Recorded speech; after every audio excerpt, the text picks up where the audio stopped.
Hoy nos sumergimos en una historia bastante personal, una historia extraída del podcast en español, La Pecera. La historia gira en torno a la experiencia de una estudiante de primer grado durante un simulacro de terremoto, un evento, como saben, de gran importancia en México, especialmente después del devastador terremoto de 1985. Efectivamente, el terremoto de 1985 marcó un antes y un después en la cultura mexicana. La magnitud de la tragedia y la respuesta posterior impulsaron la creación de protocolos de seguridad más rigurosos, incluyendo la implementación de simulacros a nivel nacional. Estos simulacros, Simulacros. simulacros como se les conoce en México, van más allá de un simple simulacro de incendio, ¿no? Son un recordatorio constante de la vulnerabilidad sísmica del país y la importancia de estar preparados. Exactamente. La historia que exploraremos hoy nos ofrece una perspectiva personal sobre estos simulacros. La narradora comienza presentándonos su afición por las historias de su infancia, y aunque advierte que esta en particular no es agradable, la considera relevante para padres y futuros padres. Lo que me llamó la atención fue la diferencia que describe entre los simulacros en el jardín de infancia y en la primaria. Es un punto interesante. En el jardín de infancia, los simulacros eran abordados de forma suave y tranquilizadora, priorizando la protección y la seguridad emocional de los niños. Sin embargo, al llegar a la primaria, la narradora se encuentra con un enfoque más intenso, incluso confuso, que refleja un cambio en la pedagogía. A medida que los niños crecen, se introduce un elemento de realismo, con la intención de prepararlos para una posible situación real, pero que, como veremos, puede resultar abrumador. Precisamente, la narradora describe su primer simulacro en la primaria como una experiencia desconcertante. Por un lado, la maestra era dinámica y creativa a sus clases, pero al explicar los terremotos, sus métodos se volvían contradictorios, mezclando actividades atractivas con explicaciones aterradoras e inapropiadas para su edad. Este contraste es crucial para comprender la experiencia de la narradora. La maestra buscaba, por un lado, fomentar la participación activa, pero por otro, introducía conceptos complejos y potencialmente traumáticos, sin la preparación emocional adecuada. Es como si intentara equilibrar la necesidad de enseñar, con el miedo a no ser lo suficientemente contundente. Y la narradora describe cómo lograr explicar los procedimientos de seguridad con claridad.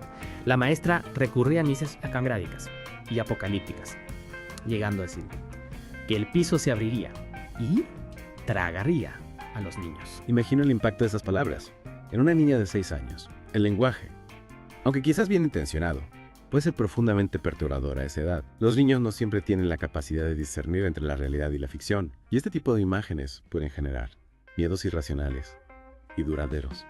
Es cierto. Y esto no fue un incidente aislado. La narradora recuerda otras ocasiones en las que la maestra usó explicaciones demasiado detalladas e inapropiadas para la edad, como cuando les explicó el proceso del parto de una manera gráfica a los 6 años. Esta tendencia a proporcionar información compleja sin considerar el desarrollo cognitivo de los niños es un tema importante que la narradora plantea.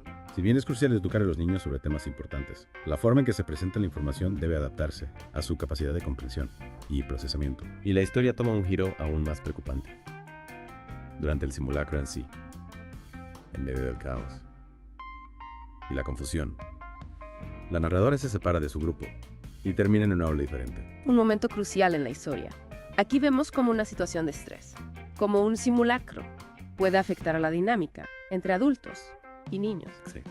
La maestra, al encontrarla sola, reacciona con ira, acusándola injustamente de haberse escapado. Es una reacción impulsiva, comprensible en cierto modo, dado el contexto de un simulacro y la responsabilidad de la maestra por la seguridad de los niños. Sin embargo, revela una falta de comunicación efectiva y empatía hacia la narradora, que se ve envuelta en una situación injusta. Y lo más frustrante es que la narradora, a pesar de no haber hecho nada malo, es castigada y señalada como mal ejemplo. Para los demás alumnos, la maestra incluso utiliza la amenaza de terremoto y sus posibles consecuencias como una forma de reprenderla. Este es un punto crítico en la historia, la maestra. En lugar de ofrecer apoyo y comprensión, refuerza el miedo y la culpa en la narradora. Lo que debería haber sido una oportunidad de aprendizaje y preparación se convierte en un evento traumático para la niña. Es realmente una situación compleja. Y para añadir un toque de ironía, la maestra decide que los niños construyan volcanes en un arenero después del simulacro, una elección un tanto peculiar, considerando que México es una zona altamente sísmica y volcánica. Es una imagen que invita a la reflexión, la yuxtaposición entre la seriedad del simulacro y la actividad lúdica posterior. Crea un contraste que subraya la desconexión entre la intención de la maestra y el impacto real en los niños. Y nos deja con muchas preguntas sobre cómo los adultos manejamos situaciones de estrés y cómo nuestras acciones, incluso las bien intencionadas, pueden afectar a los niños. Sin duda, la historia de esta niña nos ofrece una valiosa oportunidad para reflexionar sobre la importancia de la comunicación clara y empática, especialmente cuando se trata de temas sensibles, como los desastres naturales. Lo que resalta en esta historia es la importancia de la comunicación, por clara y apropiada para la edad, especialmente cuando se trata de temas sensibles, como los desastres naturales. Totalmente de acuerdo. La narradora, a pesar de haber pasado por una experiencia aterradora, no parece haber recibido el apoyo emocional ni la información que necesitaba para comprender y afrontar la situación. Recordemos que los niños procesan la información de manera diferente a los adultos. Las explicaciones demasiado complejas, las imágenes gráficas y las reacciones emocionales intensas pueden ser abrumadoras y contraproducentes. Esta historia nos invita a ponernos en el lugar de la narradora, una niña de 6 años, enfrentando un simulacro de terremoto por primera vez. Es fácil imaginar la confusión, el miedo y la frustración que debió sentir al ser regañada injustamente y castigada sin entender por qué. Es importante destacar que la reacción de la maestra, aunque quizás inapropiada, probablemente estuvo motivada por la preocupación por la seguridad de los niños. Sin embargo, la falta de comunicación efectiva y empatía hacia la narradora contribuyó a una experiencia negativa. La narradora menciona que en el jardín de infantes los simulacros eran manejados de una manera mucho más suave y tranquilizadora.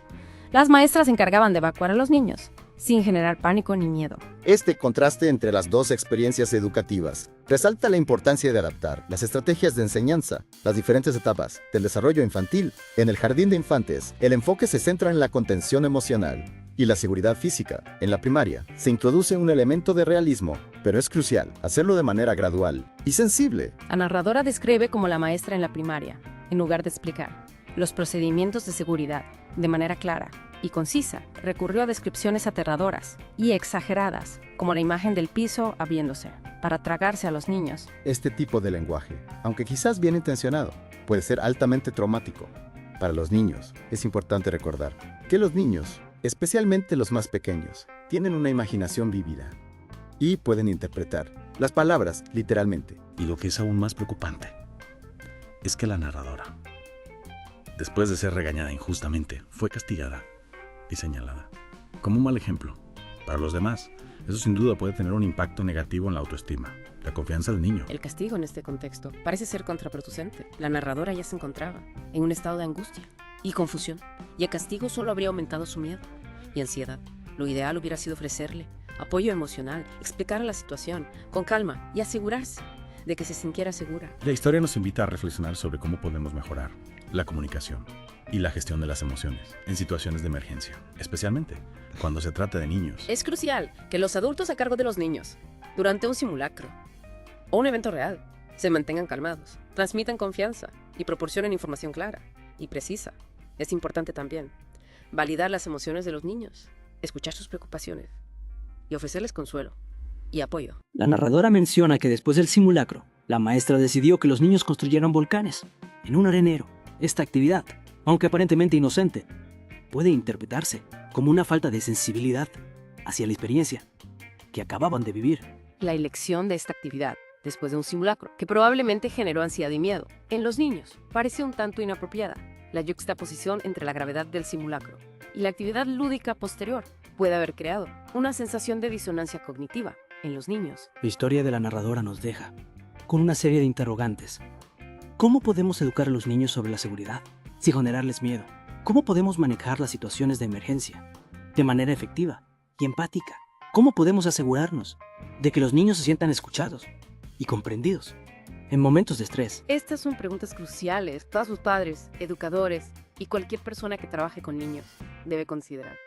La experiencia de la narradora nos recuerda la importancia de la sensibilidad, la comunicación clara y la gestión emocional. Y en la educación. Y la protección de los niños. Y aunque la historia nos presenta una situación específica, creo que trasciende el contexto de los simulacros de terremoto. Es una experiencia que nos invita a reflexionar sobre las dinámicas de poder entre adultos y niños, especialmente en momentos de estrés. Absolutamente. La reacción de la maestra, aunque es desproporcionada, es un reflejo de cómo los adultos, bajo presión, podemos perder de vista la perspectiva del niño. En lugar de brindar seguridad y apoyo, proyectamos nuestras propias ansiedades y frustraciones, agravando la situación. Es cierto. Y esto nos lleva a pensar en las consecuencias a largo plazo de estas experiencias. La narradora no nos habla de traumas específicos, pero es inevitable preguntarse cómo este evento pudo haber moldeado su visión de las figuras de autoridad o su forma de afrontar situaciones de emergencia en el futuro. Es una pregunta importante. Sabemos que las experiencias tempranas, sobre todo aquellas que involucran estrés o miedo, pueden tener un impacto duradero en la psique del niño. Si no se procesan adecuadamente, pueden generar inseguridades, miedos irracionales o dificultades para confiar en los demás. Exacto. Y aunque no podemos cambiar el pasado, podemos aprender de estas experiencias para mejorar nuestra interacción con los niños. ¿Qué podemos hacer, por ejemplo, para evitar que una situación como la del simulacro se repita? En primer lugar, es fundamental ser conscientes de nuestras propias reacciones ante el estrés. Si como adultos no sabemos gestionar nuestras emociones, difícilmente podremos brindar un entorno seguro y contenedor para los niños. La clave está en la comunicación. Explicar con claridad y calma lo que está sucediendo, validar las emociones del niño y ofrecerle apoyo incondicional. Y también en la empatía, ¿no? Ponerse en el lugar del niño, entender su perspectiva y actuar en consecuencia. Sin duda. La empatía es la base de una comunicación efectiva. Si logramos comprender cómo se siente el niño, podemos adaptar nuestro lenguaje, nuestro tono de voz y nuestras acciones para brindarle la seguridad y el apoyo que necesita. Al final, esta historia nos recuerda que los niños no son pequeños adultos. Son seres en desarrollo, con sus propias necesidades y vulnerabilidades. Y es nuestra responsabilidad como adultos crear un entorno que fomente su bienestar emocional y les permite crecer con confianza y seguridad. Coincido plenamente. La historia de esta niña, aunque aparentemente simple, nos ofrece una valiosa lección sobre la importancia de la sensibilidad, la comunicación y la empatía en la educación y la protección de los niños. Y es un recordatorio de que, incluso en las situaciones más desafiantes, nuestra forma de actuar puede marcar una gran diferencia en la vida de un niño. Y con esa reflexión, concluimos nuestra inmersión profunda de hoy. Esperamos que esta historia les haya brindado nuevas perspectivas sobre la importancia de la comunicación y la empatía en la interacción con los niños, y que les inspire a crear entornos más seguros y comprensivos para las futuras generaciones.